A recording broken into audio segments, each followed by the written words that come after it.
that, isn't it? Don't know what to do about that.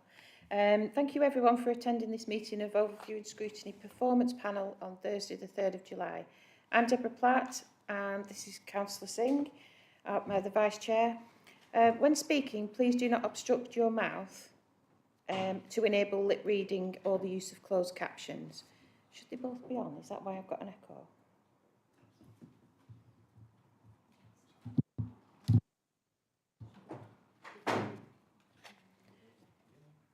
Okay, so we're not expecting a fire drill, so if alarms sound, please exit the way you came in. Please ensure that all mobiles are switched to silent. And we do have someone online. We have Polly Patel from Performance Online. We've already checked she can hear us, so that's fine. Have we got any apologies, Claire? None, Chair. Great. Fine, time the machine goes off. I should say, there's one from Councillor Alistair Bradley, the leader. Yeah. As well. Okay. There we go.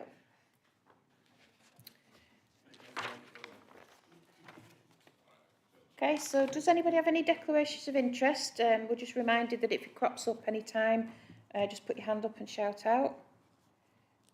No? Good. Minutes of the last meeting, which is Thursday, the 27th of March. Do you believe that these are okay? And is there any issues to raise from them from the last meeting? No? Does someone want to propose those? Yep. Second? Brilliant. And a show of hands if they're okay to receive, accept. Yep, great, brilliant. Item 3 is customer and digital area performance, pages 7 to 16. Councillor Lowe's with us, who's the executive member for customer, street scene and environment. And he'll present the report, but he's backed up with Asim Khan, who's the director of customer and digital. Who might chip in at some point. Councillor Lowe. Thank you, Chair. Thanks for the invitation for the panel to go through the performance of the Customer and Digital Directorate. It's to provide the panel with a performance update for the Directorate. I'm going to go through, in effect, the summary of the report and also the budgetary position and an overview of the key performance measures and an update on project delivery.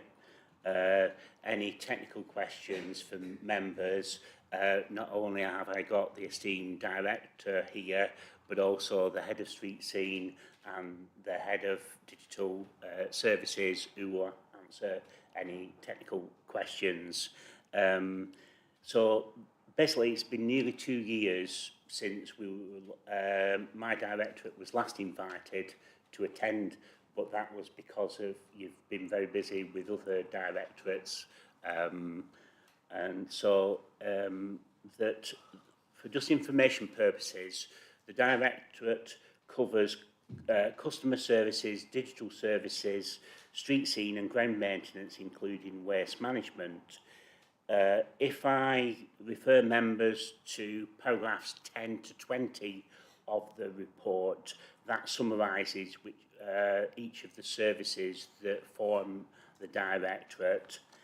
If we go on to paragraph 22 of the report, that highlights the budgetary position showing an underspend of just short of 364,000. Paragraph 24 of the report shows the main reason for that underspend. So we go on to from paragraph 26 onwards, and that reflects the corporate strategy indicators. And if members turn to pages 12 to 13 of the report, that highlights the performance indicators for the service level performance indicators. Page 14 of your report highlights the progress of the other business plan projects. So overall, Chair, I think it's been a very good and challenging year for the Directorate. I'm happy to take any questions and like I've mentioned before, any specifics that I'm not able to answer, the heads of service or the director will no doubt back me up. Thank you, Chair. You hope. Has anybody got any questions for this report or two officers? So, yeah, Councillor Green, Yeah, Councillor thank you, Chair. Hayden afterwards. I've got a couple of three questions, just if I go through. So, Adrian, on paragraph 26, I noticed that the percentage of household waste sent for reuse and recycling. Page are you on? Oh, sorry, at paragraph 26, so it's page 11. Yeah. So the percentage of household waste sent for reuse and recycling is reduced by a few percent. Just wondered if there's a reason why people in Chorley not seem to be recycling as much as they were the previous quarter. Thank you, Chair. Happy to take that, and obviously Chris will back up with some more, like I say, detailed explanation.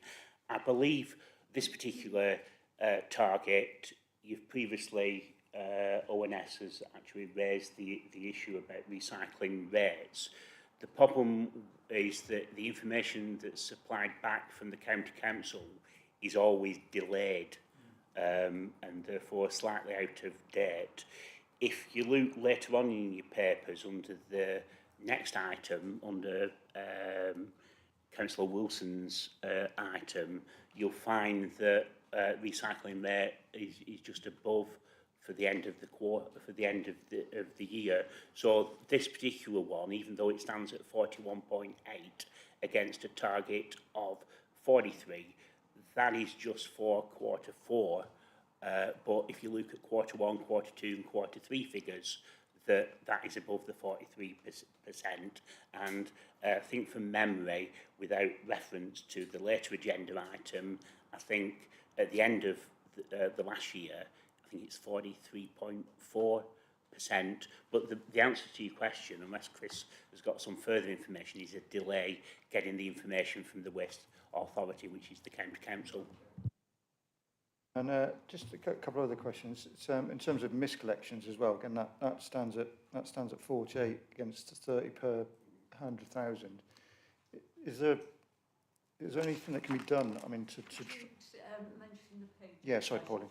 Yeah, page 13. So page 13. So on the number of missed waste collections per 100,000. So you've got targets 30 per 100,000. You've got 48, and again, it says worse than. Is there anything that can be done, or are there any plans to try and reduce that figure down? Thank you, Chair. And with answer to that, historically, that has been in effect a target that's never been changed for a long, long time. And there have been years where reports back to, for instance, to Cabinet have shown that miscollections have been in the hundreds per 100,000. In answer to your question, Councillor Green, is that whilst it is above the target, we do operate a series of financial penalties that we apply for it. And I think at the last month figures, it went down to, I think it was 30, 35 or 36 per 100,000. So we're getting close to that target. But we keep an eye on it on a monthly basis. So you, Chair. Hear too many residents sort of screaming out about missed bin collections. I just wonder whether that might be a bit of an over-ambitious target, and whether what you're achieving there, 48, because actually 48 probably doesn't seem that many per 100,000. Whether there might be benefit in looking at that figure to see whether it is actually realistic. Through you, Chair, we actually did take it out of reporting purposes because historically it was a corporate strategy target, and we just said it's meaningless, that target. It doesn't mean anything when you look at it. So even though it's in your papers for tonight, just for information purposes, I think what the Directorate is more concerned about from an operational point of view is how the waste management contract is being delivered, and going back to your early question, the level of recycling rates, and so we do take it up in our meetings with FCC on that particular one, but to my mind, it's a meaningless target. It might be taken away. onto those two as opposed to the overall reliability of the function you're trying to deliver. So I just wonder whether it's actually giving a clearer picture of where you actually are achieving. So it might, like I say, just might be some more food for thought that might be worth considering, because it might be giving a wrong impression or misleading impression of where we actually are with things. Thank you, Chair. With your indulgence, quite happy for the panel to be supplied with loads more information about how historically it's been that particular, say for instance, target. But the end of, like I say, the day is that was one of the main reasons. I think it was taken out 18 months ago from the corporate strategy because it's a meaningless target. Yeah, through the chair, if I can add some context to the actual information or the question that you've asked. You're quite right. In terms of actual customer or resident complaints about missed bin collections, certainly over the last year or so, have reduced significantly. We did have an issue coming out of COVID several years ago, which was as a result of a number of issues, not least a reduction or availability of HGV drivers. There was issues in relation to some of the plant and machinery that's been used for collections. And as a consequence of those anticipated issues within the contract, we did put a financial penalty in respect to this particular performance, and it's £100 for every missed collection over that threshold, which is 30 per 100,000. But just to give you some indication in terms of the question that you asked initially about what we are doing as a council to address this, we meet regularly with FCC to manage performance. That's on a month-to-month basis. And that indicator coming out of COVID was, in terms of penalties, were quite excessive. In 23-24, the council levied 81,700 worth of penalties against FCC for the number of missed collections. In 24-25, that reduced to 29,700 because, as I've expressed, we've tried to actively manage this contract and the issues associated with it. At that point, there was a number of concerns operationally about the delivery of that service. But more recently, this year, in Q1, that has reduced to £700. And as Councillor Lowe has alluded to, the number was very, very close to threshold. In fact, in the life of the contract this year, for the first time, we achieved a performance below that threshold, although it's slightly increased since then by a small number. But just in terms of context, I just wanted to also just point out that that is quite a challenging threshold, although it's put in the contract just to manage performance. We collect around 15,000 bins per day and service those across the borough. And that means essentially that one missed bin across 2 collections per day equates to that number. So it is a relatively low or high threshold that we expect the performance of that contract. But there are measures in place to kind of address that. But the biggest indicator is the kind of complaints or information we get on the front line from customers about how that contract's performing. Can I just jump in at that point, just because it's just following on to the back of that? Sorry, Asim, did you say 15,000 a day or 15,000 a day times 5 days? Yes. Yeah, and then it repeats, or does it repeat in 2 weeks? Well, it repeats on depending on the collection. Right. Okay, and then you're saying the people who report their missed collection, are these sort of individual cases or are they repeat cases, i.e. a really bad road that they can't get down because of loads of cars, for example? Yeah, I mean, there are a multitude of reasons, and it is a very good point, because in some cases there is always a discussion about whether the bin was presented on time. Yeah.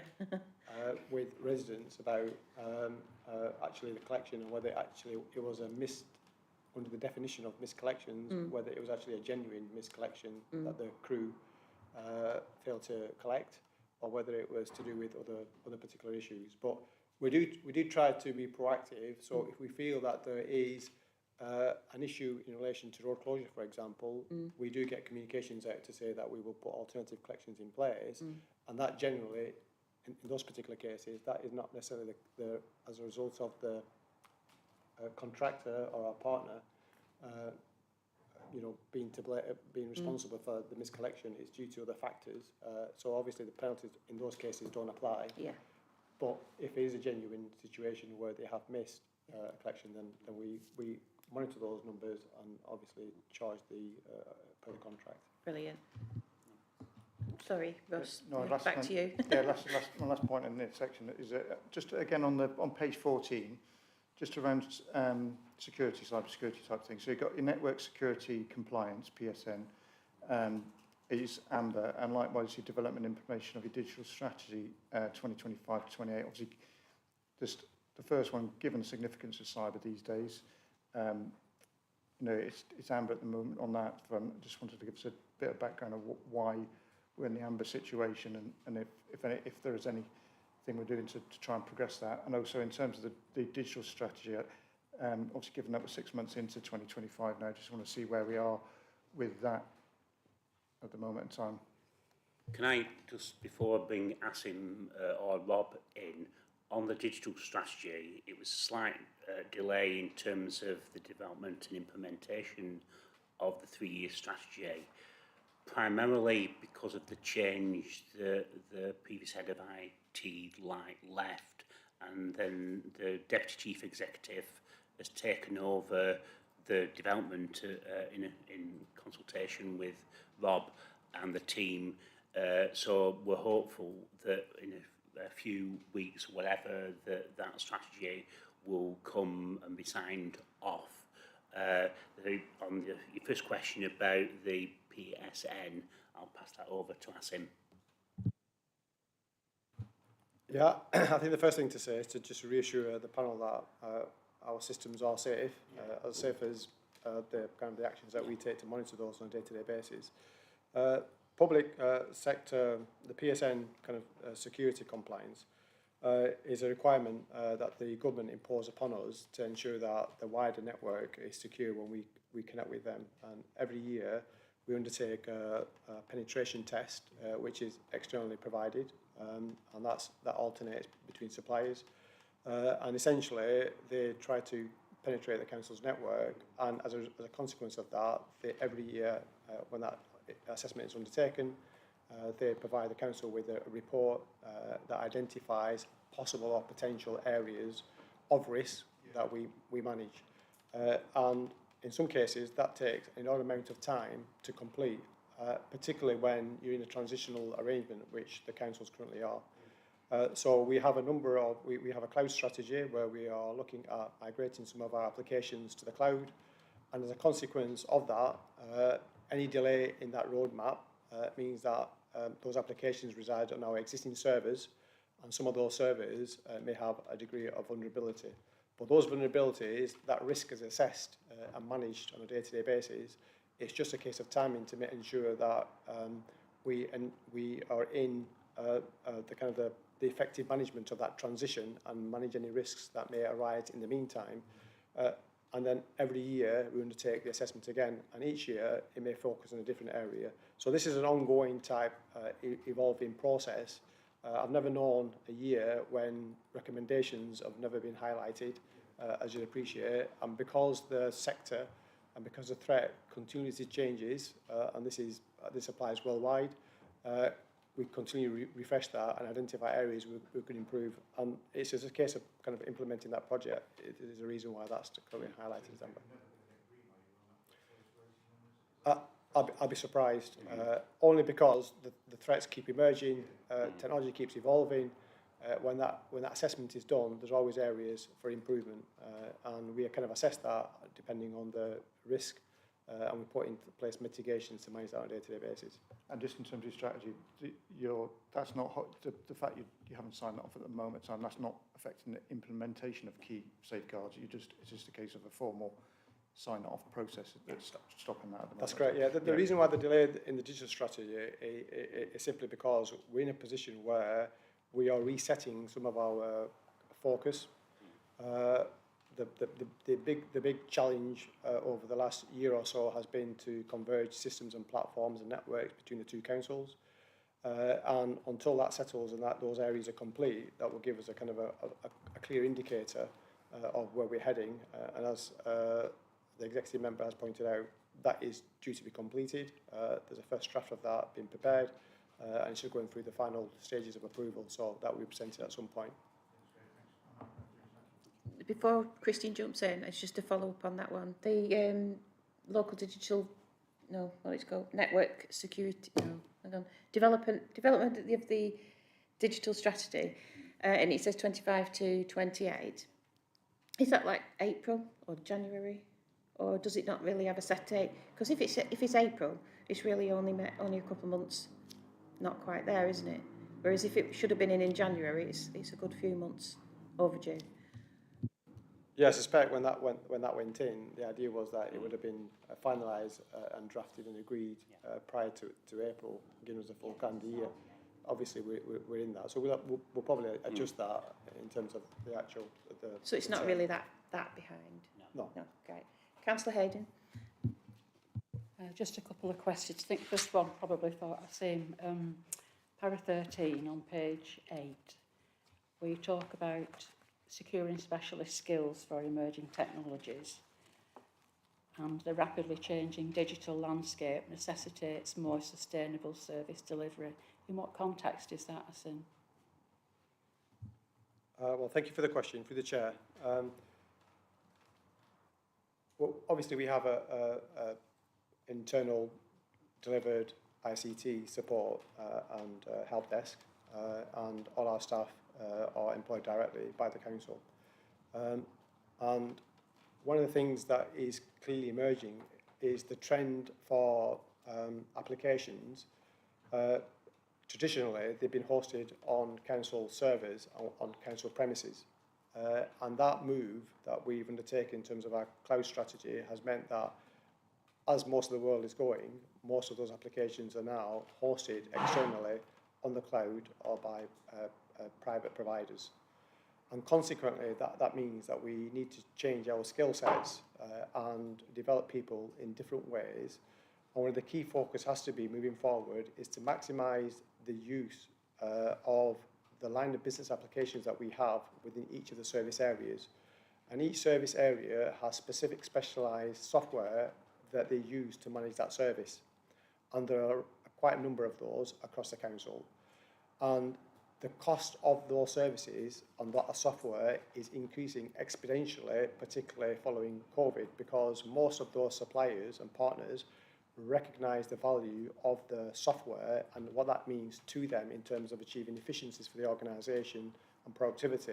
And we saw that with following COVID and during COVID, where immediately overnight people had to be enabled to remote access and dial in. And those kind of changes has meant people have really appreciated the value of that kind of technology. Consequently, that means that because that cost has gone up, we need to ensure that we work with our departments to maximise the return on investment of that software than to concentrate on traditional hardware infrastructure, which is network, which is servers, which are diminishing because the servers that those software previously resided on are now provided externally. So what that essentially means, in a long-winded way, I'll just give you a bit of context there, just to kind of improve and redirect some of our resources in a different way to make sure that we get the maximum benefit from software rather than look after traditional hardware, which is essentially, as far as the council is concerned, at some point will become redundant. Well, even I understood that, so that must have been a good explanation. Hardware down, software up. Yeah. So what about knowledge? Yeah, so that, in terms of that, that's the refocus. So essentially what we're saying what we are planning to do is develop our staff to administer those systems more effectively and have that digital liaison, if you like, with departments to utilise that software more effectively. And that's kind of the area that we are focusing on, in addition to providing Tier 1 to Tier 3 support for help desk tickets. So this is making sure that people on a day-to-day basis are able to access the PCs, access the systems and remain productive as much as possible. So those are the key areas of concentration. The more complex technology around networking and some of the other stuff that I've mentioned, because we would only exercise that at a kind of a refresh of technology every 3 to 5 years, we don't get an opportunity to kind of exercise those skills on a day-to-day basis. And that's where we need to look at enhancing our relationship with partners to support those types of technologies whilst we concentrate on the areas that would give us the best value. And so we have the development plans in place for our staff to be able to do that, including training and support. And that is workable, is it?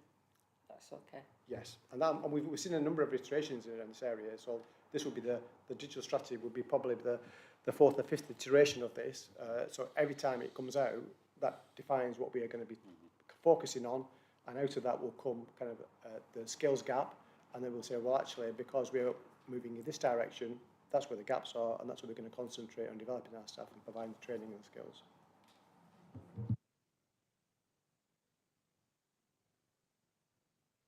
Just one quick question. So what is our pay bands within the council restrictive of employing specialist staff? Because getting cybersecurity specialists, I know from my side of the fence, my work, they're like hen's teeth, and you do have to pay that premium. I just wonder if the working within sort of public service bands is restrictive from trying to get staff.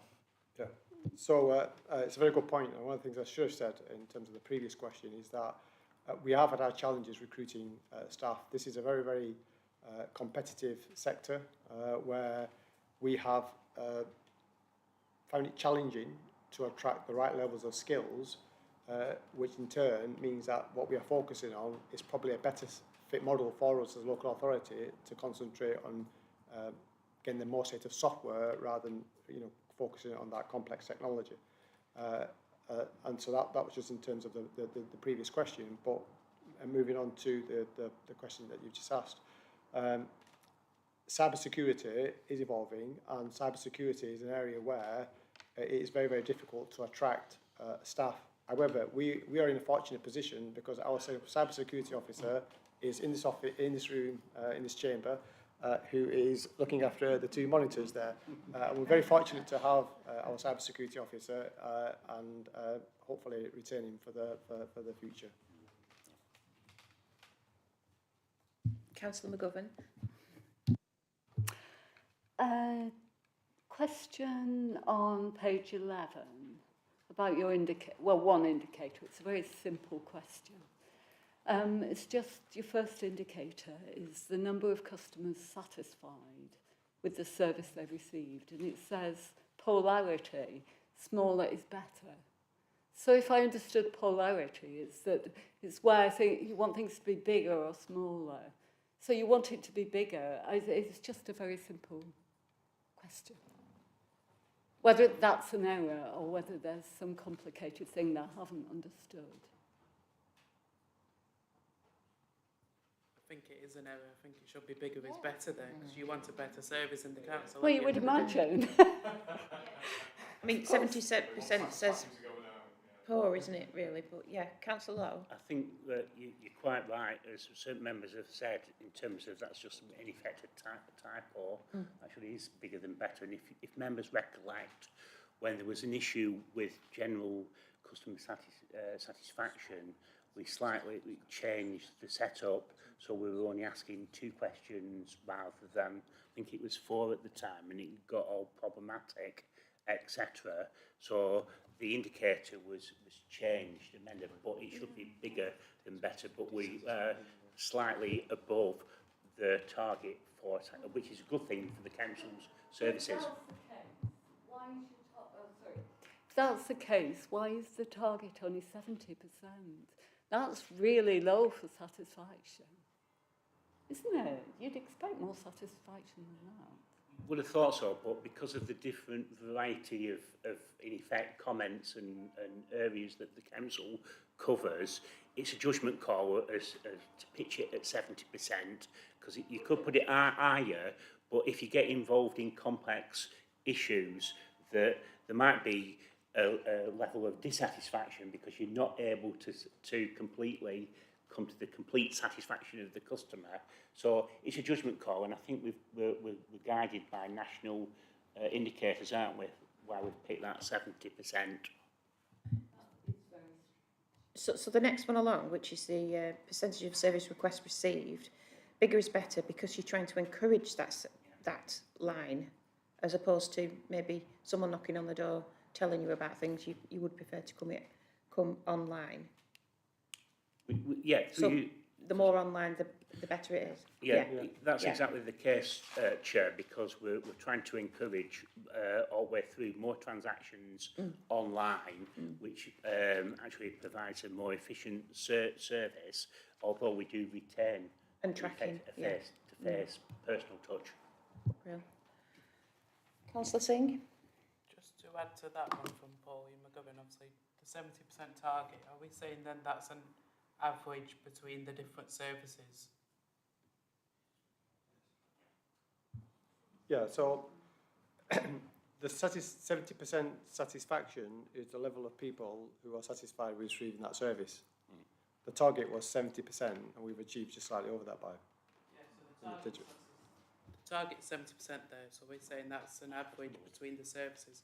So am I right in saying there's services in Chorley Council that expect less than 70% satisfaction from residents out there? No. So it's not an average then? All target, all... No. No. Peter. So the target is set, and you all voted for it, by the way. So the target is set at the corporate strategy meeting. And what we said, if you remember, is we used to measure dissatisfaction. Probably before some of the members were actually on the council, actually, in fairness to you. No, in fairness, I'm looking across the room and thinking, you probably won't remember that because that's the way we used to do it. So we used to measure dissatisfaction. And one of the things that came through the resident surveys, when we were doing the resident surveys about general satisfaction, was what you just alluded to, Councillor Singh, is that in certain areas, obviously, you're doing very well, and in certain areas, less so. So what we did is to actually change the way we asked the questions about satisfaction and dissatisfaction. So in the past, if you were being very cynical, you were asked a question, were you satisfied with the way your complaint was, your call was handled or your complaint was handled? Well, the answer is, well, as long as someone answered the phone and said, we'll deal with it, that's a tick. Well, that wasn't really good enough for us. What we said is we've got to drill into, we are satisfied not just with the way you were dealt with on contact, but we are satisfied with the outcome, and we are satisfied with the way, people picked up issues and so on.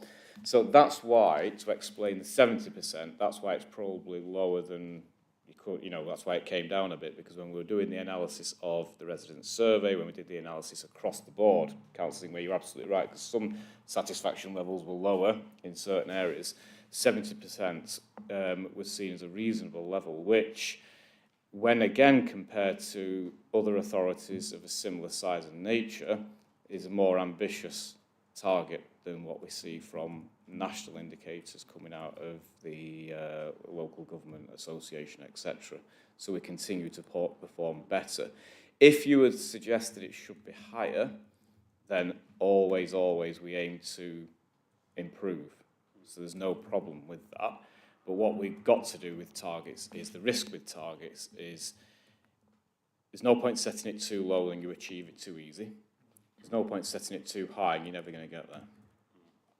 You've got to go for something that stretches the organisation, which stretches services and stretches officers, and quite rightly, because we want to improve. But there's no point, if your satisfaction levels are currently running at low 60s and setting a target of 85% in 1 year.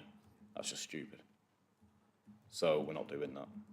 So that's where it comes from. Thanks, Councillor Williamson. Before you jump in, I'll jump in with a question because you'll be able to answer that at the same time. So if, for example, the scenario is I ring in to Chorley and say, there's a pothole right outside my house, and you say, oh, we don't do that, we'll pass it on to county, and you ask me if I'm satisfied, I wouldn't be satisfied because you didn't fill the pothole in. Are all of those included? Right. Hence probably why the satisfaction, because you're not just being satisfied about what Chorley can do, you're being satisfied about the whole breadth of calls that are coming in. And that's what I was trying to say. Okay. So because you're covering everything from start to finish, you can't expect it to be as high, because you say the ultimate measure of any satisfaction is, did you deal with the problem? If the problem's not ours to deal with, we can't solve the problem. So if we had infinite manpower to sift out everything that wasn't ours, like potholes, streetlights, we would get probably quite a high satisfaction rate, because it would just be on what we're doing and what was reported to us that we can sort out. Great, Asim.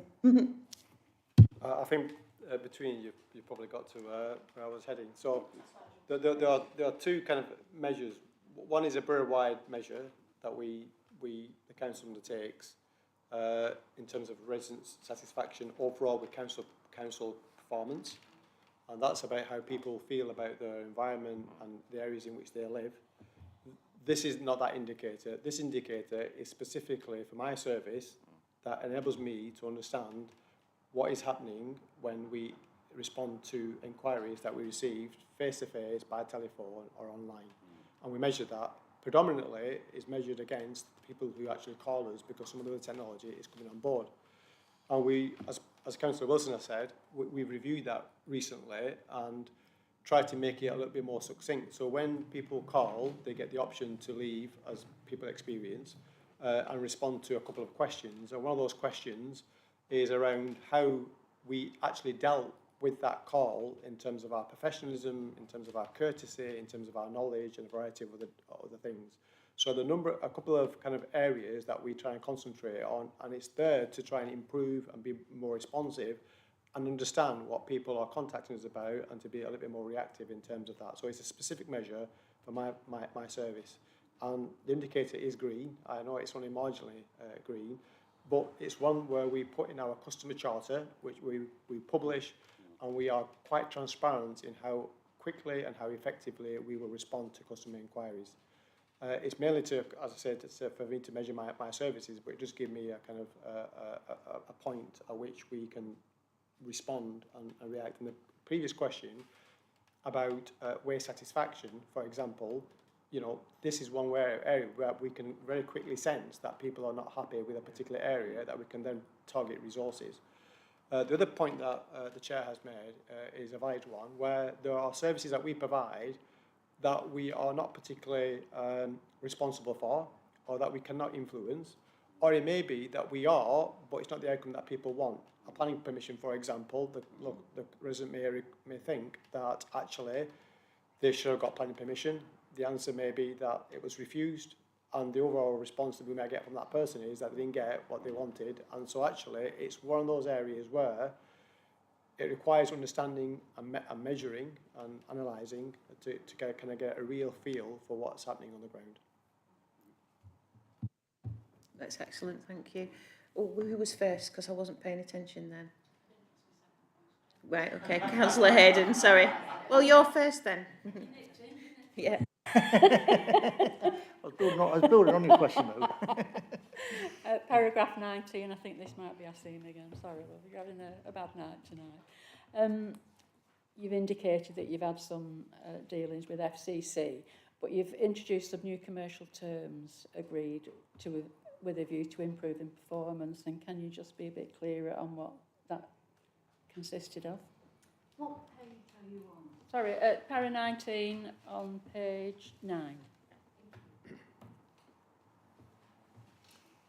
Yeah, I'm happy to answer that question. As I alluded to earlier on, we agreed a 10-year contract, or just over 9 years contract, with an external provider, FCC, for the recycling and waste contract. And that contract has been performing within the kind of the fiscal contractual obligation that we signed up to up until COVID. And consequential to COVID and the impact of that as we emerged out of COVID, there were a number of factors which influenced and put some strain on that particular contract. There were the cost of fuel has significantly increased. The retention costs of some staff, particularly around HGV drivers, had increased significantly. Not least because nationally there was a shortage because there was a backlog in terms of HGV training and various other factors, which meant there was a kind of a bottleneck. And as a consequence, the market threshold for those drivers increased significantly and people were leaving. And there were a number of other factors in relation to actually protecting minimum wage and offering real living wage to staff. A combination of all those operational factors meant that FCC, there was a kind of a discussion with FCC in terms of commercial viability of that contract. And through significant commercial discussions and essentially evaluating the performance figures, the operational cost and the transparency that they provided, the council agreed an increase in that contractual sum to the end of the period. And that was very much to kind of secure and rebalance unexpected environmental, if you like, or societal kind of issues and challenges that were never expected, and it was unfair, seemingly on them, that's the case that they presented, that it was very difficult for them to foresee those impacts, the likes of COVID, and therefore it was very difficult for them to anticipate those costs, and therefore we need to kind of renegotiate and have that discussion with them. And that was undertaken, and so obviously there was uplift in that contract. Any more before we move on? Are we done? Councillor Brown. Thank you. Some really good stuff in this report, thank you. Just a few comments from me and then a couple of questions, sorry.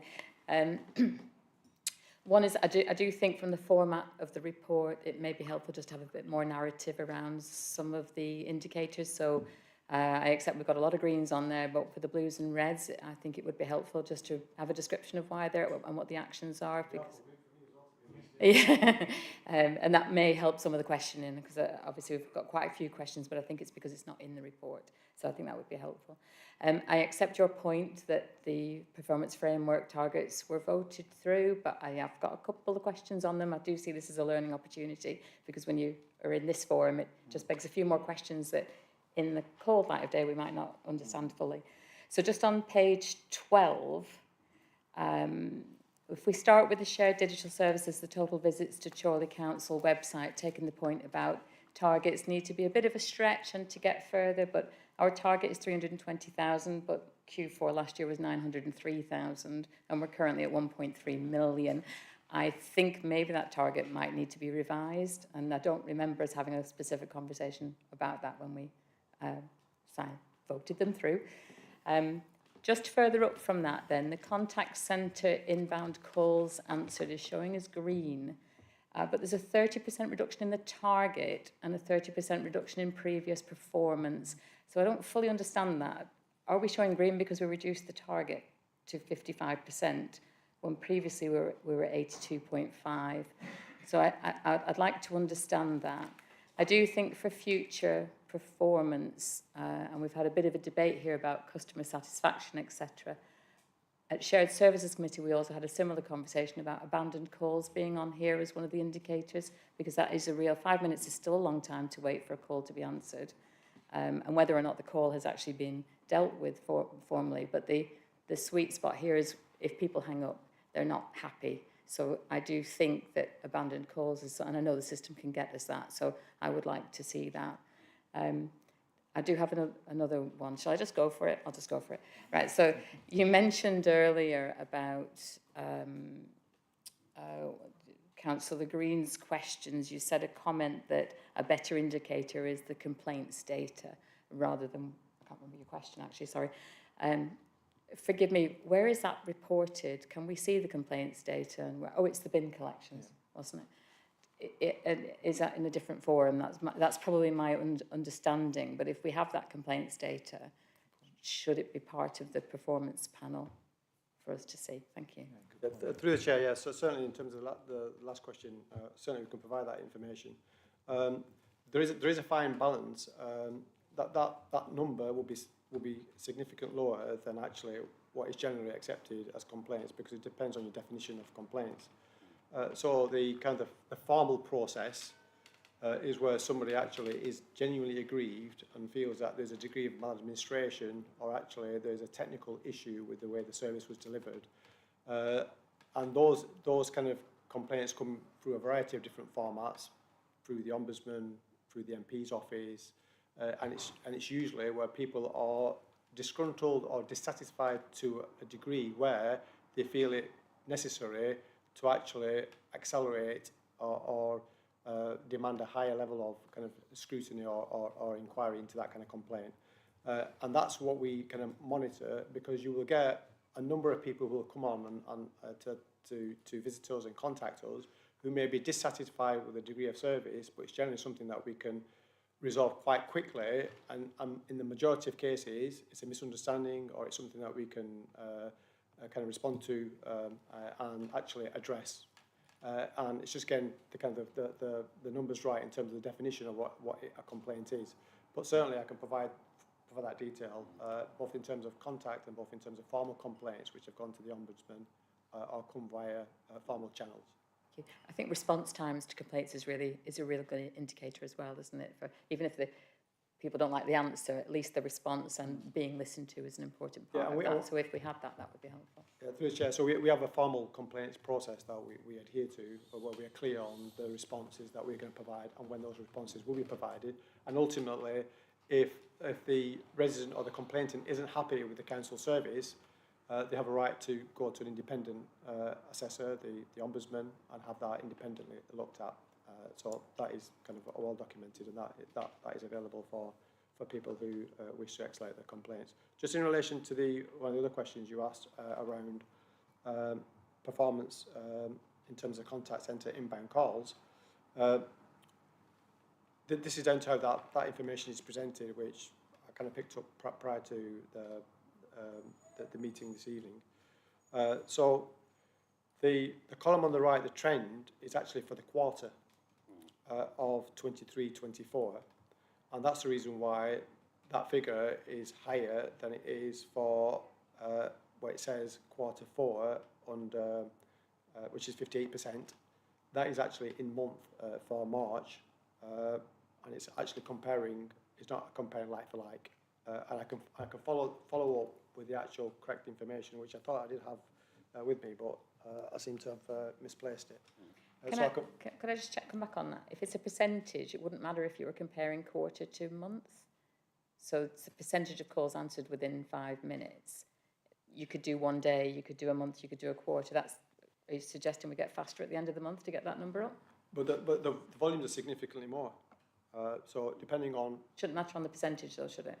Well, it will do if it's just looking at March, because during March we have significantly higher numbers in relation to council tax activity, garden waste subscriptions, where the demand significantly increases quite a number-fold compared to other times of the year. So obviously the number of people trying to contact us, not being able to get through, will actually increase in terms of the volume. So that target is monthly as well? Well, this is the point I'm trying to make. In terms of the target at 55 and the quarter 4, 24-25, that's misleading. That's actually in month. Whereas the trend on the right-hand side is actually for the full quarter, quarter 4, 23-24. So that's January, February and March. Whereas the 58% is for March only. Sorry, so the 55%, is that just a March target? Is every month 55, or is every month, going back to Councillor Singh's point on averages? So the target is usually set with the performance in the preceding year. So when it says target, that is a target that will... more than 1 month, that's across the year, across the quarter, isn't it? That target there is in month. It's been... The wrong information has been put into that box. It should be for the quarter, but it isn't for the month. We probably just need to clarify that then, don't we? Yeah, Because I can we follow shouldn't be up working and on provide- monthly targets for that yet. Yeah, Okay. I can provide clarification on that. But I accept the point that March is the busiest month on it. I think that we just need to get that data right, don't we? And I think going back to the narrative point, it would help with that. So the narrative probably would have teased that out beforehand, wouldn't it? Yeah. And just going back on drop calls, why did we stop reporting that?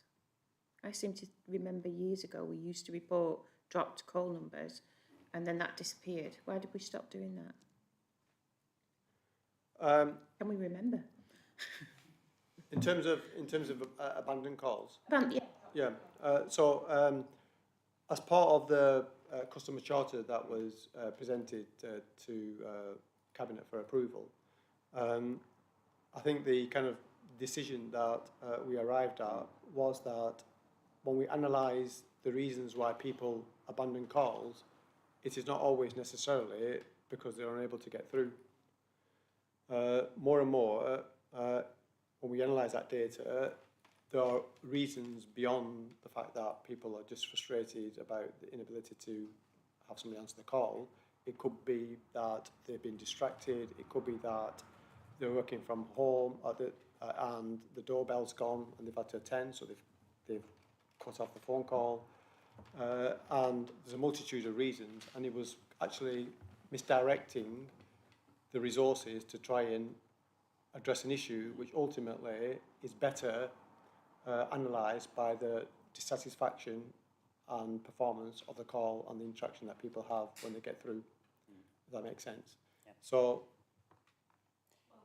Your explanation makes sense in the way that you want to present it, but it still boils down to, if they've held on for 4 minutes and no one's answers, they think, oh, I have to go back to it because now I have to go and do something else, and then they have to come back again.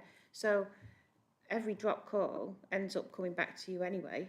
So the less drop calls, the less amount of calls come through generally. So why aren't we monitoring maybe all drop calls after 4 minutes? Right, Is that so- even possible? So if I could just add, so when you say it's not being reported and we're not monitoring, that might be the case in terms of sharing that information wider, but as a service, we monitor the number of calls, the duration of those calls, the average duration of those calls, the length of those calls, all the kind of standard, industry standard contact centre performance data is analysed by managers and staff, and we direct resources and respond to those daily. I think the point that I'm trying to make is, in terms of presenting that to a wider audience, without having those specific explanations, of which there are a number of contributing factors why people abandon, sometimes misleads and redirects the focus on what I would say the wrong things, when actually we can do things better and manage that performance more effectively by looking at the complaints and looking at dissatisfaction rates, which gives you an overall picture of how we are doing in terms of a service. I accept that, but when you've got someone coming in and they keep putting the phone down maybe 2 or 3 times a day because they can't get through within 4 or 5 minutes, then you end up with already an angry, dissatisfied person before you've even answered the phone. But I'll drop it. Councillor Hayden had her hand up first, and then Councillor Brown. Just about the hits on the website. I suppose you've analysed those to see what have you got. Is there a favourite site a bit that customers like to go on? Or We'll have those analytics. This call section. Yeah. It's the councillor section saying, who was that? Councillor Brown. It's just on the similar point to what I understand what you're saying. If we were suggesting that the target of abandoned calls was 0, then I would accept what you're saying there, but that's why you don't have a target of 0, and that picks up your anomalies of people answering the door. So it wouldn't be, it would be at whatever percentage, so of abandoned calls, 1-2%. And that's the bit, like with all of these targets, that we would need to agree and then check performance against. So it is industry standard for call centres, they all do that. So I think I would prefer that we do that. But that's why it's not 0. If it was 0, I would accept what you're saying on that. But you know, because it does cover the anomalies, that's why we have targets.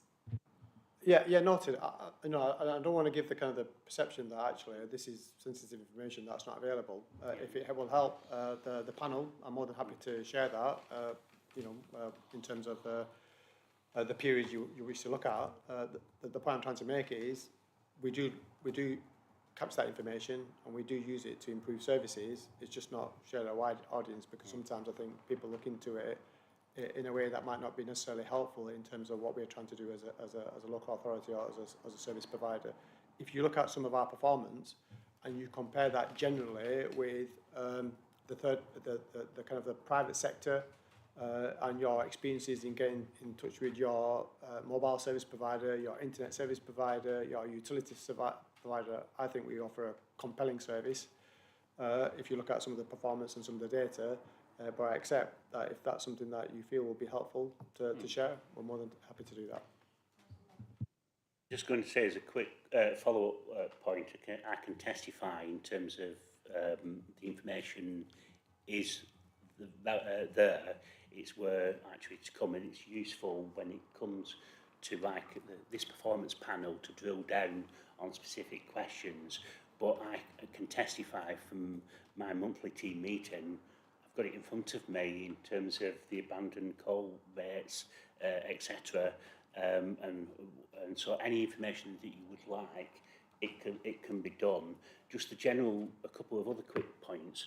I wasn't aware necessarily of any kind of forum that general information about complaints, but we're quite happy to provide that information going forwards.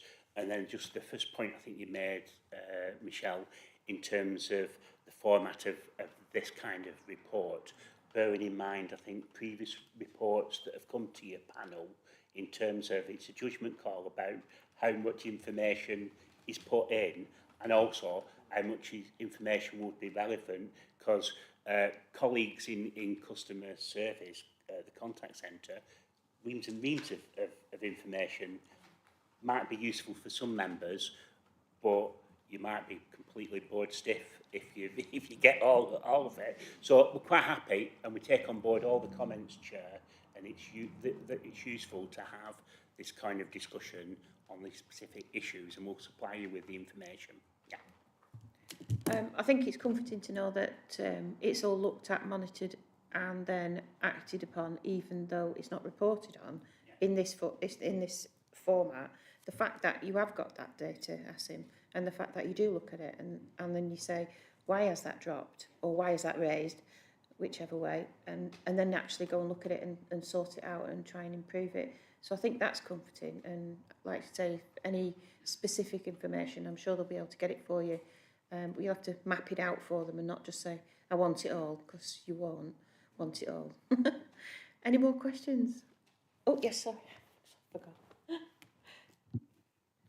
Just a few quick questions, please. Just on agenda page 10, see, paragraph 23, note the 364,000 underspend, which obviously is good.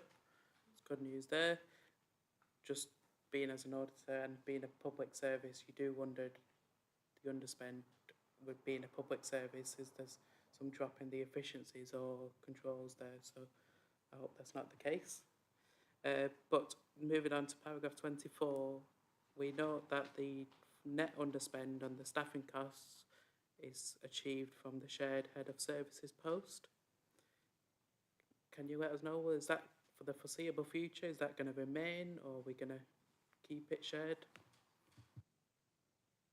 Through you, Chair, the answer to that question is yes. We've already agreed that the shared head of service post street scene and waste is in effect a permanent, and that's obviously in association with our colleagues at South Ribble. I think the wider point in terms of the 441,000 net underspend on staffing costs is drilled down in terms of right across the directorate. There has been, as Asim alluded to, there were a number of vacancies, for instance, which there still is in digital services that we've not been able to fill. Same, I think, historically with customer service. So, whilst I don't want to necessarily go into individual pay grades, that I can reassure you that the current shared head of services for street scene doesn't amount to 441,000, which will be 3 times the pay of the chief exec. So just to follow on from that, I'm going to take your question now, won't I, reckon?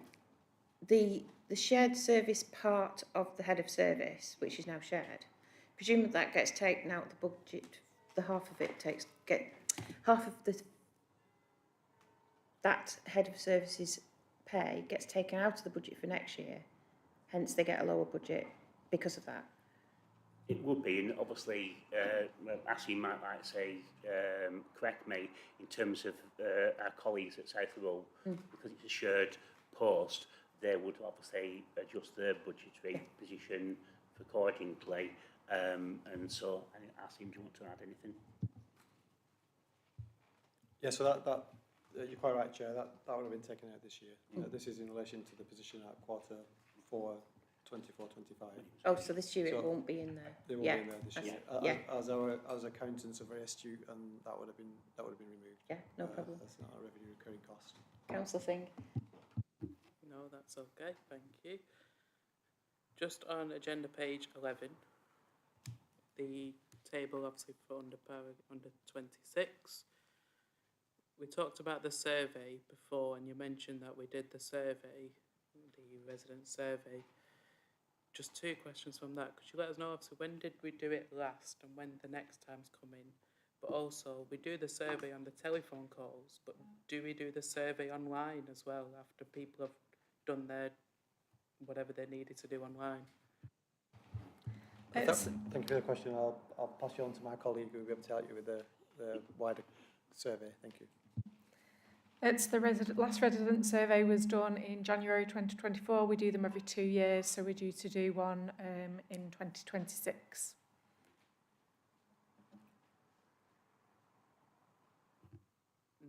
The survey that we do over the telephone calls, do we do it online as well? Yeah, so surveys are undertaken, so the offer of a survey is offered to every person who calls, and we are implementing the online function, which basically at the end of each form inquiry, we give people the option to rate their experience and a follow-up email in terms of how they rate the service provided. So yes, it was only recently come on board, that particular part of it.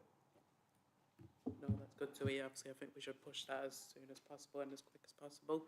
If we're pushing for people to use online services there, I think just, well, as we've mentioned before, narrative, I think we just need a bit more on the report. That would be key. Yeah, so sorry, the reason why there's a delay is because we've obviously, as members will know, only this year, April time, introduced the new council's website on a new platform. We refreshed that, significantly enhanced the functionality of that platform, and that's why one of the reasons why you see a significant increase in the number of visits. Obviously, it's more transactional, so you can do more, and as a consequence of that, we've put some of those measures in place. Okay, thank you. Agenda page 12, about the contact centre calls there in 5 minutes.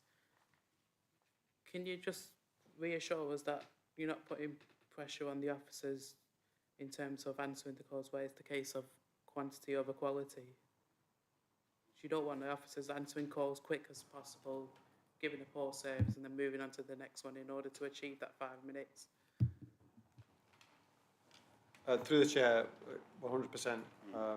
You know, we as a local authority, we try our utmost to ensure that the experience that customer has with interaction is the best possible. To the extent at which we do get calls for other public services, not least the county council.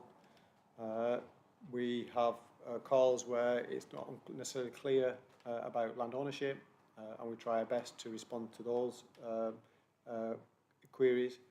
And wherever possible, we try to ensure that where somebody may be contacting us about a particular service, if as a result of that they are entitled to other services, it's a situation where we'll try to resolve as many of those inquiries and offer as much services as possible in that interaction with customers, and hopefully that's demonstrated in the satisfaction and the kind of inquiries that we get ultimately.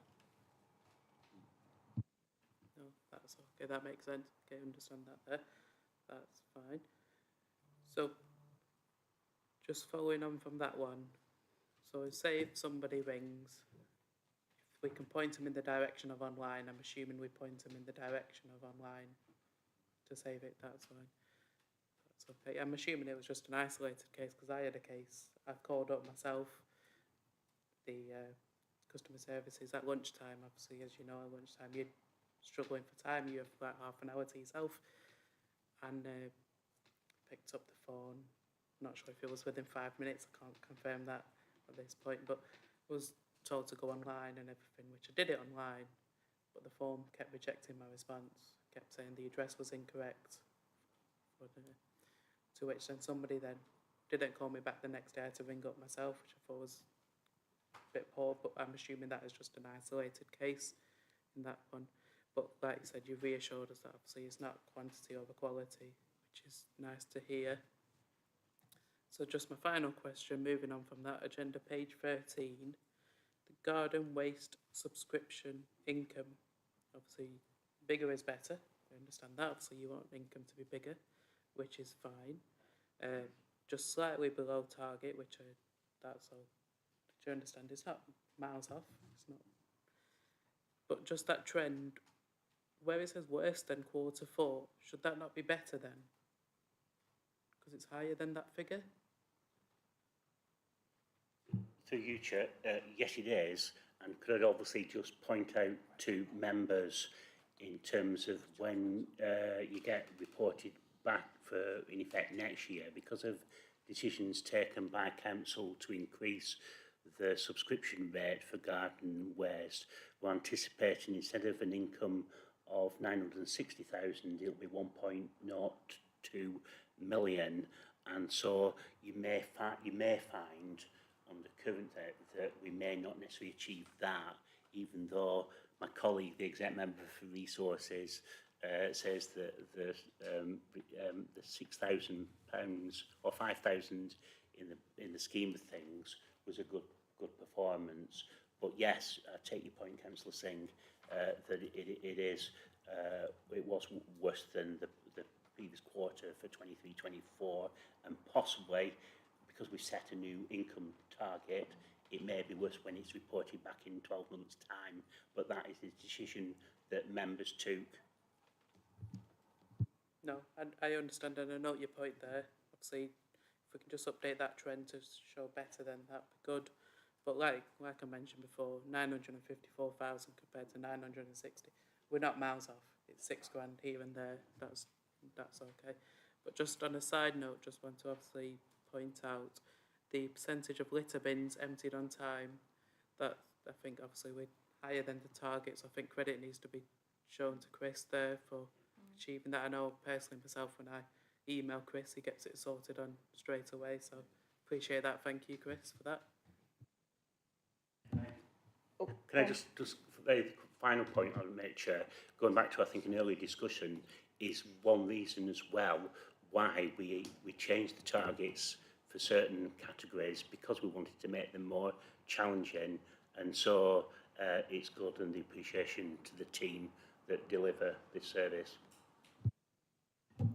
Yeah, I'll just I'll reiterate that. I mean, in a year where the weather was so unpredictable last year, I'm surprised that the grass cutting was so high, because it was a terrible year, and this year is complete opposite. If you'd have cut it, it would have all died. So it's like you can't win, can you? You either cut it and rip it up in wet weather, or you cut it and it dies. Either way, it dies. So, but just going back to one of the questions that Councillor Singh asked about the feedback you asked for on the telephone, and that's like, how do you rate the service, blah blah blah, and it goes through. Is that mirrored with the online questions, and so are they comparable, or are they completely two different sets of questions, and in which case you're going to have two uncomparable type of results, because maybe you're just saying, was it good or was it bad, and there you're asking loads of different technical questions, maybe. Yeah, those are comparable questions. We're comparing like for like experience. Otherwise, as you quite will be skewed. If I may, just in in terms of the question earlier from Councillor Singh, apologies if that was a bad experience that you received from the council. I would say it was an isolated instance. We do try and concentrate on providing the best and focus energy in providing the best possible service. That's not to say that if there are opportunities for doing things more efficiently and effectively, that we don't explore those opportunities. And clearly the biggest growth area for any sector is the ability to be able to access services 24/7, 365 days a year, which is online, and quite a lot of investment goes into that platform. And it is the same tools that our staff use to deliver services at the first point of contact. So essentially, it's imperative that we use those to make sure that, in your particular case, the experience is compelling when you do go online. Otherwise, we're not going to be effective in terms of our migration strategy. Excellent. I think we've exhausted every single question we could have asked. Have you got any more? No, brilliant.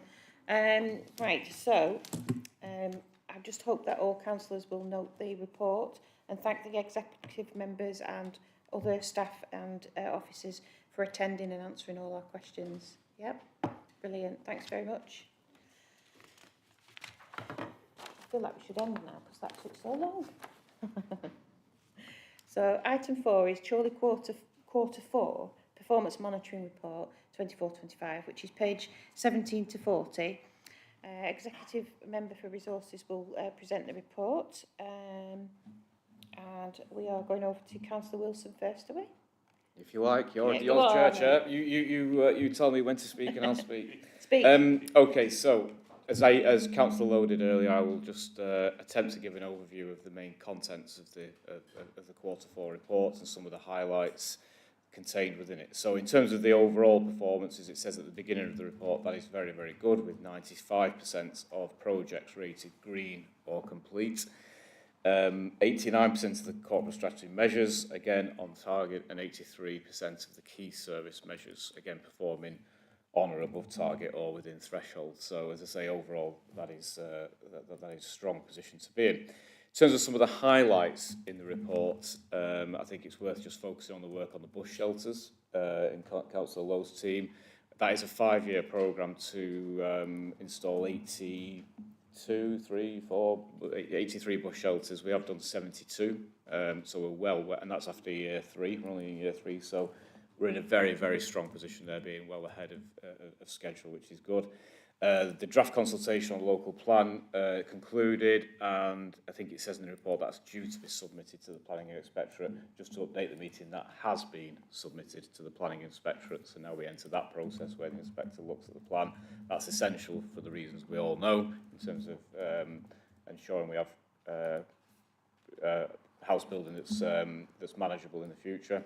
The Destination Management Plan was launched in March of this year, along with the Choose Chorley event. In terms of jobs and skills, we've had 14 upskilling grants awarded. We've had 9 apprenticeships grants awarded, supporting people into work. In terms of the Cost of Living Action Plan, again, lots of activity in that field, such as the Household Support Fund has seen £620,000 allocated, supporting over 17,000 households, so it's quite a significant programme. Likewise, the Holiday Activity and Food Programme has offered over 16,000 spaces and supported by 12 providers and delivered over 12,500 meals, so again, significant reach into our local communities there. The Handy Person Scheme, again, has completed over nearly 600 jobs, well above target, and again, the Warm Spaces Initiative has seen nearly £18,000 distributed, and again supporting residents with the warm space, food and drink. In terms of some other highlights, just look at the number of visitors to leisure centres. That's been a major challenge for the council since we took over the leisure centres after COVID or during COVID, and again our visitor numbers are higher than target, so that's again a success, but there's a lot more work going on there in Bev and Jennifer's teams in terms of making sure that continues to grow.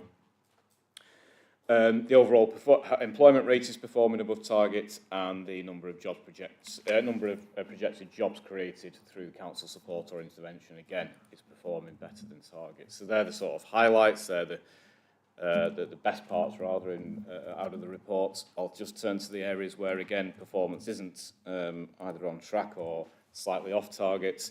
So the one project which is rated amber at the minute is to improve the effectiveness of social housing operations.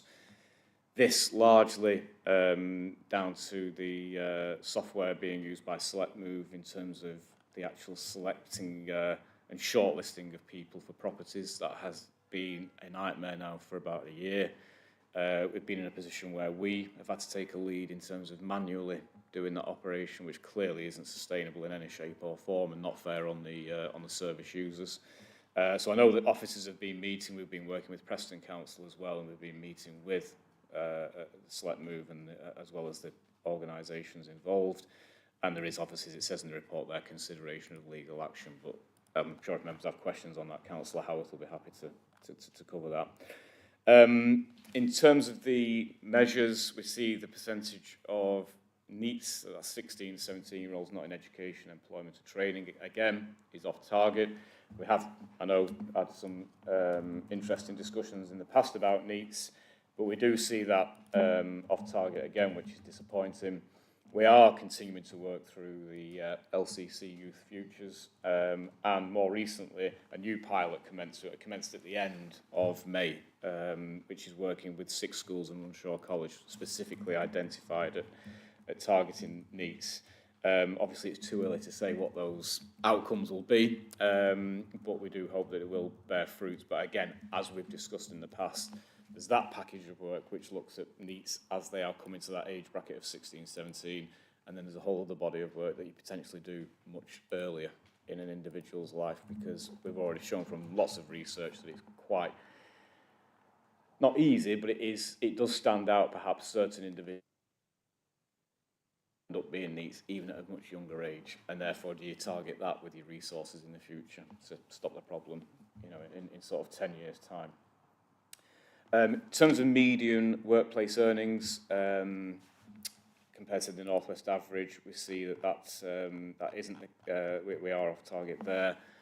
That is just worth noting that is measuring median earnings of people who work in Chorley, not median earnings of everyone who lives in Chorley. So obviously that would give you a totally different figure, but that is reflected in terms of the job market and job offers that exist in the borough. And then the final area where we are off targets at the moment is the sickness absence. There is no sort of one reason for that. It is not a question of long or short-term sickness being the problem. They are both slightly up. We do see sort of a cycle in terms of sickness, but we are off target. We are working. We have got more measures in place to support staff back into work. New system is in place to manage the cases, and sort of looking at enhanced support around counselling, physiotherapy and welfare checks, just to do everything we can to support people back into the workplace. It is worth noting that in compared to other authorities, 30 other local authorities, our performance is slightly better, but that's not the issue. We're off target and we need to get it back down, but we will be working at that. At one point, again, perhaps before a number of members here were on the council, sickness absence was a continual problem for a period, and we did successfully bring it down. So I'm hoping this is more of a temporary blip rather than a permanent trend, but again, if it is, then we have to readdress it in the way that we have done in the past. So I'm confident that we can get that back on track. So that's the overview, Chair, and I'm happy to take any. Thanks very much, Councillor Wilson. Have we got any questions? Yeah, Councillor Hayden, then Russ, and then Michelle. Page 25, para 33. The grants for apprenticeships. Do you follow up how those apprenticeships have been successful, and have they been assimilated into the business, or? That's not, I've asked Michelle if she's here specifically to cover those areas. Let Michelle give you an informed answer. Yeah, we do follow it up. So the funding that was given towards apprenticeships, it was done in 2 stages. So it was done once somebody was registered on a course, and the person had been recruited to, and then we checked again after 6 months to check that they were still enrolled as part of that apprenticeship, still working for the business and still progressing with the qualification. So yeah, it's a little bit early because we only did this sort of last year, so we can only really tell sort of later on this year really how far those people have gone and progressed. Yeah. Thanks, Chair. I've just got a few questions, a few points to make. Just a couple of points to make. Michelle and myself have just been in a health and wellbeing committee meeting just beforehand, and one of the points is that in terms of things that Chorley Council has been doing to address homelessness, and also the support fund and the cost of living support, I think is an area where, again, Chorley Council goes above and beyond, and I think this is one of those areas where I think we just definitely do need to beat the drum. Just in terms of going around looking at homelessness, you go to other parts of the country. I travel quite a lot with my work, and you do see a hell of a lot of homelessness, which thankfully we don't see as much in Chorley. And certainly from the Terry's work has been done is first class there. So I think it's just got an important point out there in terms of beating the drum for Chorley on that front. Just a couple of points. In terms of the areas at Amber, in terms of the improved effectiveness of social operations, in terms of the actions required, I've got no issues with those. Just in terms of trying to make those actions smart, just whether you've got a timetable, like in terms of dates on those things, in terms of where you are, because I'm looking at them going fine, but you know, is there a drumbeat to try and make sure these happen in a timely manner? So that's my first question. Referring to the select move. Yeah, it's on page 21, and it's just, in page 21, the actions are quite, so Yeah. the actions seem sensible, it's just in terms of the Right. It's more of a difficult question than it sounds because of the complexity of the software involved. The contract went out to Civica a number of years ago. Changes were actually recommended. When they started attempting, and I use the word very carefully, attempting to implement those changes, results were coming out that just weren't consistent. For example, somebody might be given a rating very highly, perhaps they were number 2, number 3 in the list. The next month they might actually come out a lot further down the list. That's just an example. The situation, and we've gone over this a number of times, probably every month for as long as I can remember back.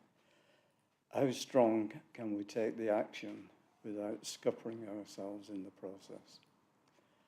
They're actually out of contract, so we could actually have gone down a termination route subject to various things, but the advice that came to us is if we went down that route, we'd probably end up having to recruit expert contractors to come in. That could make the situation worse. They might want to start again. We could be facing collapse of the system, to put it in its extreme form. So what we've been looking at is to negotiate. We have been speaking to them on a regular basis. After the talks have taken place, there has been renewed activity. Improvements have been made, but they've not lasted. The situation's come back. Anyway, we've reached the point where a number of months ago, this was actually pushed up to our senior IT people who've actually taken it on board, and recently talks have actually taken place. It does appear, so there can be no promises here, staff at Civica in senior positions have been replaced or moved on, and the new staff are showing a renewed sense of urgency.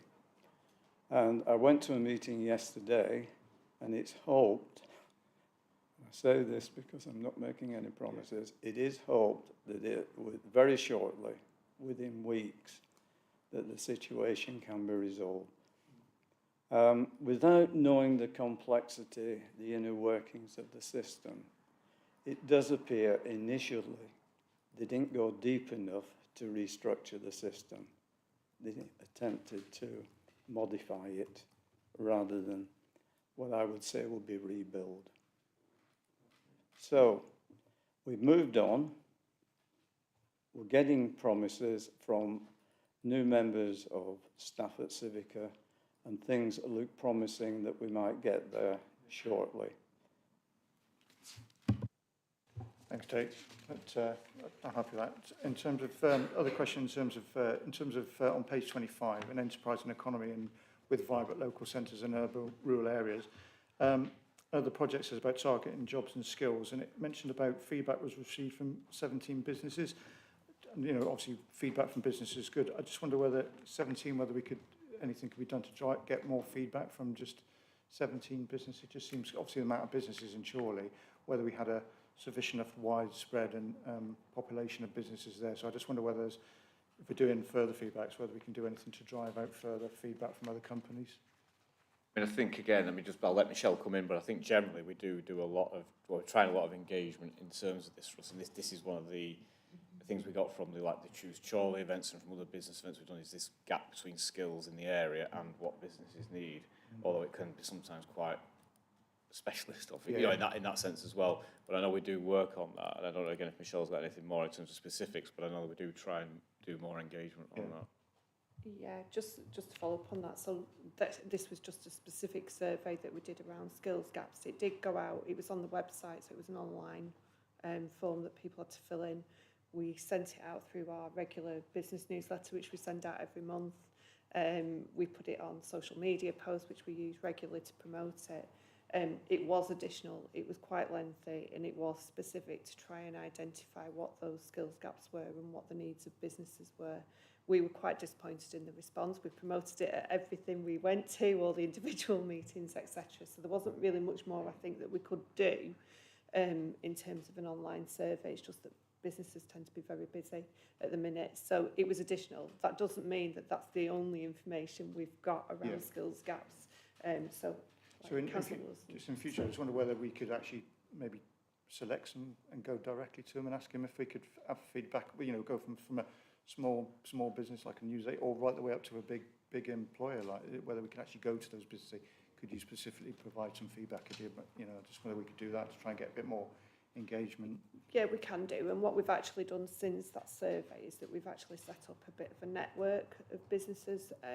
We did a specific workshop to follow it up and invited a number of businesses, and we had about 20 that attended that, and then we've continued with that network to try and understand a little bit more, and it is across South Ribble as well, so we've got the two councils, because quite often they employ people from either borough, so it doesn't really matter to them.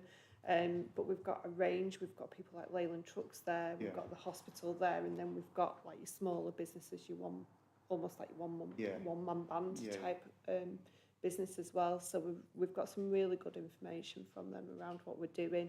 And this year we're trying to sort of target some of our sort of business advice and support mechanisms that we've got to meeting some of those skills. Yeah, it's great. So just obviously reading the report, you say 17, but just went by digging into this, you can see how much more you're doing actually than just what's just written in here. So that's great. My other point was on page 26 in terms of paragraph 34. In terms of obviously, it's great that the council secured the £20 million capital funding for the town centre project. Just one of my little hobby horses is just in terms of that going forward, in terms of getting the benefits for all members of all residents of Chorley. If we could just make sure that when we engage in that, if we can make sure that we're involving disability groups to make sure that we get sufficient feedback to make sure Chorley Town Centre, when it does come into place, is as disability friendly as possible, especially when we're doing it from scratch. So again, it's just probably one of my pleas, just to make sure that we bear that in mind going forward for when that scheme's there. The other point, just in terms of the apprenticeship grants, which Christine mentioned, I think that's really good. Again, just awareness of these. I don't know how much we've done to promote the awareness of those, but it's again another great thing that Chorley's done. But just whether we've banged our drum enough against about that. We aren't running them anymore.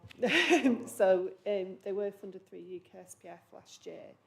We had about £15,000 available, and the grants were £1,500 for the apprenticeship grants. To be perfectly honest, we really struggled to get those grants out.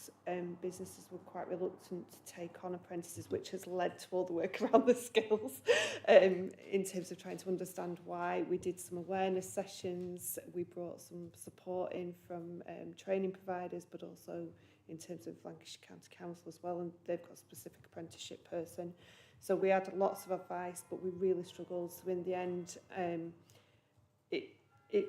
because it was UK SPF, we had to have it spent by the end of March, so we flipped that into the training grant, which is why there's the information there around training grants, and that was to upskill existing employees within a business. So that was really popular, and that's what we've continued with this year. It's such a shame because apprenticeships offer so much value. So yeah, but obviously they do. And I know Alistair's mentioned it in the past, the difficulty of getting people to engage in apprenticeships, even when given incentives. You know, you can't do more than give a financial incentive, and even then, it's still a struggle. And you know, it's a problem. It is a problem. Yeah, go on. Just to let you know as well that there is still an apprenticeship grant available through Lancashire County Council. So it's not that there's no provision out there, there is still something available. Councillor Brown? Thank you. Some good performance again across the board, which is good. I've got a couple of questions. The first one is from page 39, which is the supplier payment within 30 days. So under the Better Payment Practice Code, we can be fined as a council if we don't achieve that standard, or if we're making suppliers wait, and as a public body we should be paying as quickly as we can. We have a responsibility to do that. It is worsting. I'm just wondering what the reason for that, and first question, is it related to the new ledger, which potentially it could be, and what our plans are to improve that figure? This has been off target for a while, if my memory serves me correctly. And I know there's been some issues, one or two issues with individuals, but fundamentally it's been an issue internally for us, in particular one or two areas of the council and the performance. Those have been looked at and investigated and dealt with to an extent, but very, very clearly, I'll say it now on the record, it isn't good enough and we've got to hit the target. So it is actually slightly better than it was at one point. Last time I looked at that, it was even worse. In fact, I think 6 months back or more, it was even worse, which is no excuse at all. I know it's something that frustrated the leader as well. But as I say, there has been action taken and there'll be further action taken. But you're absolutely right. Not only do we get fined, but just from a moral point of view, it's not right. And we've got to do better. So we are pushing on it, and there's a focus there to make sure it's done. Okay, thank you. And that's reassuring to know that, thank you. The second question is around sickness. So I know from the actions that what's mentioning is that we, for staff, try and improve access to counselling services and physiotherapy referrals. I know within the NHS they offer something called Faster Physio for their staff to get them in because you need staff back at work. Is that an additional to an NHS type service? Are we offering something enhanced for council staff? As far as I'm aware, that is an enhancement. So, I mean, I can always get Holly, and so she's unfortunately not with us tonight, but she said she would have happy to do a deal with any queries in terms of following it up and giving you more information. So I'm sure she'll be happy to do so. Councillor Brian, if I drop her an email and ask her to do that. But yeah, this is the idea, is to go a little bit above and beyond, because I do think, as I say, in the past, we've had issues where it was all short-term or it was all long-term, or, those specifics. There's not that sort of feel to this. It is only slightly off target, but I think it's something you've got to keep on top of. Otherwise, it has the risk of going slightly out of control. So it's not, I say, the alarm bells aren't ringing as such, and the fact that we put these measures in place, hopefully we'll see benefits. But if it carries on the trend, then you're looking to do more. But as far as I say, there are new initiatives which are hopefully above and beyond. But I will have that clarified, just so I'm not giving you a false answer, as it were. I'll make sure Holly comes back. Okay. Thank you. Just a few quick questions. Agenda page 35. Just following on from there, obviously, note that we are better than the benchmark there. I think that's great. 10.85 days, doing better than there. That's really good. Just want to clarify, in terms of officers, do we offer them, like, being such a sensitive topic, like mental health, first aiders and services available? The support in place in terms of mental health, not just physical health. Yeah, so it's not just about, it does reference there about the physiotherapy and stuff, because it references things like people with back problems, etc. But no, the mental health side is also an important one, and it's something that I wouldn't say it's growing in an issue, it's growing in awareness. And I think that's probably the way to put it. And therefore, you've got to respond accordingly in terms of the way you deal with it and the support services you have in place. It's not just, you can't just stay behind the curve on it, but it is both mental and physical. Yeah. No, completely agree. It is definitely growing in awareness, and I think if we can continue to provide that service, I think it needs to be there. That would be greatly appreciated. Just moving on agenda page 37, the growth in the business rate base. What happened there? That's a huge drop. Wow. It's gone from 14.81% to 0.51. What happened there? but we're on target there because the target is 0.5 and the actual reality is 0.51. So we've actually improved slightly. But I'm just comparing it to the previous reported period. But it's 14.81 and it was 14.81. So if you look at trend compared to the same period last year, 23-24. Is it? Or I might have misread. If I'm misreading that, so I'm wrong, but I might be misreading. I'm reading that as it's about the same, isn't it? I'm reading that as it stated. It's the same. There's a slight growth in in that. We're slightly above the target. But my view of reading that is it stayed the same. Ah, right. Is it that's worse than quarter? Yes, I think the bit that's wrong is the bit in red, isn't it, where it says it's worse than quarter 4, 23-24, and it's not. It's the same. It should be the same. So there is a mistake on it, but yeah. That's Thanks okay. for that. And then lastly, just on agenda page 38, the town centre vacancy rate. I'm assuming that's looking at individual shops and not looking at the floor space. The reason I'm asking that, obviously, I think we're all aware of the ball-in centre on the top of M&S.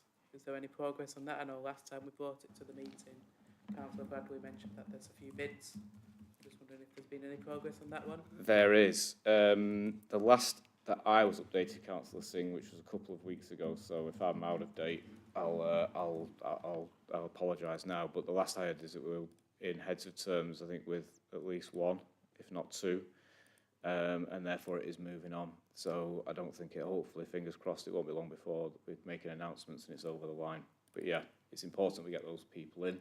Not just in terms of vacancy rate target, but in terms of actual the offer for our residents and for people to attract more people to our town to spend time here and spend money here. So it is moving, but like I say, it was a few weeks ago when I personally was informed about that. Could have moved on again since. Yeah, no, that's great to hear. Obviously, if we can push that to get filled again, make the statistic better, but obviously provide a better service for our residents at the end of the day, give them something to come into Chorley a bit more for. But no, thank you very much. Yeah, Councillor McGovern.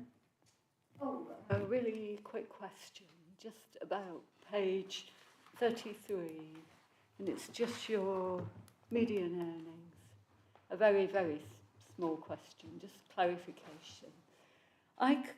Those median earnings, are they per week, per month? They can't be for the quarter because they're small. It's really unlikely they'll be for a month. So are they for a week? It is a week. The actual number is per week. Per week? Yeah. Thank you. It might be worth to just, for nerds like me, just to put that down. Thank you. Councillor Green. Just one observation. I just thought, and just going back to Chorley selling itself in terms of the, Chorley a brilliant place to do business and live and all that sort of stuff. Just I went on the Chorley website, and I know I've been on other sort of similar websites, and across the top they often have a strap coming across the top, like with like a reel going, this is what's going on. Move on to the next thing, which I know the stuff's below. So we talk about, and you go onto the website, services. And then all the sort of stuff's often below. And I think there's maybe a bit of a danger that you don't go to that stuff. I just wonder whether on the website, given the amount of hits we're having, that we could sell ourselves just a little bit better on the website by having a reel across the top, just rotating through, Ashley Village has got something going on, Chorley Farm Show's going on, apprenticeship schemes going on, just rolling across the top. I just, and then selling all that sort of stuff. Just an observation, just relating to what we've discussed earlier, and then. I like the idea, but without sort of scaring our IT people and promising something that will say the platform doesn't support. I won't just say yes. I will look to my right and say I think between comms and our IT people, I say, but I think it's a point well made, and I'll come back and also. Councillor Brown mentioned before about that target is way outdated and old and needs to be, like I say, ramped up, fourfold. But you're right, with that number of visitors, it's a vital sort of opportunity to actually sort of not promote what we're doing, as well as actually making sure everything's there for the services. So perhaps we do need to have a conversation between comms and digital about how we can maximise our opportunities through our webpage. Yeah, Councillor Singh. Can you just clarify? Maybe just be me not reading it right. Page 37. So that growth in the business rate base, the target is 0.5%. Previous reported period shows 14.81%. Quarter 4, 0.51%, which I accept is higher than target. The trend compared to the same period last year, 14.81%. So are we saying it was 14.81%, now it's 0.51%? So what was, I think the target is 0.5% growth, we achieved 0.51. So No, I understand and I accept yeah. that we're higher Yeah. than target, that's fine. Yeah. Just the point I'm getting at is obviously previously this report is stating that it was 14.81%, which is quite a large growth, which I'm assuming was a spike at that time. Go on. So if it was a Yeah. spike at that time, so we have come down from the 14.81% to the 0.5. Oh, in terms of a renewed, yes, I suppose that's right. But I think, I mean, the way, yes, I mean, in terms of the way you're reading it there, I agree with what you're saying. That's what it looks like. Yeah. The target was, the previous reported period was 14.81%. The target for this quarter was 0.5. Yeah. I think, in fairness, when we look at these things, that in terms of the target could change over the course of the period, because you see you've got to factor in growth, or you've got to also factor in appeals as well, where suddenly, so for example, we were once faced with a major threat where the hospital suddenly appealed and said, we no longer have to apply for business rates. Yep. And suddenly you lose £1.2 million.